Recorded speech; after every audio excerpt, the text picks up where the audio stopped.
అగ్ని వార్తలకు స్వాగతం. వానొస్తే ఆ పిల్లలకు చదువుల పండగ కాదు, ప్రాణాలతో పోరాటమే. కొమరాడ మండలంలో నాగావళి నదిని దాటేందుకు విద్యార్థులు నిత్యం మృత్యువుతో పోరాడుతున్నారు. అధికారులు, పాలకులు స్పందించి తమకు శాశ్వత విముక్తి కల్పించాలని 8 గ్రామాల ప్రజలు, విద్యార్థులు కన్నీరు మున్నీరవుతున్నారు. నాగావళి నది కొమరాడ మండలాన్ని 2 భాగాలుగా విభజిస్తోంది.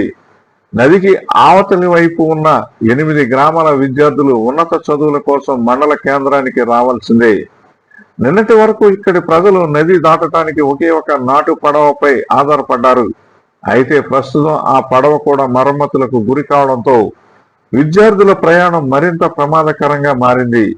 వర్షాలు పడి నది ఉధృతంగా ప్రవహిస్తున్నప్పటికీ చదువు పాడవుతుందనే ఆవేదనతో విద్యార్థులు నీటిలోనే దిగి నది దాటుతున్నారు. ఒకరి చేతులు ఒకరు పట్టుకుని పుస్తకాల సంచులు తలపై పెట్టుకుని ఒడ్డుకు చేరుకుంటున్నారు. ఏమాత్రం కాలు జారిన ప్రాణాలు నదిపాలు కావడం ఖాయమని తెలిసినా ఈ ప్రమాదకర సాహసం చేయక తప్పడం లేదు. ప్రతి ఏటా వర్షాల సమయంలో మా బతుకులు ఇంతే.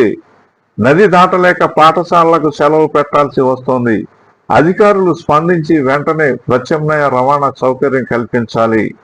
ఇక్కడి శాశ్వతంగా వంతెన నిర్మించి మా ప్రాణాలను కాపాడాలి అని స్థానిక విద్యార్థులు, తల్లిదండ్రులు ప్రభుత్వాన్ని డిమాండ్ చేస్తున్నారు.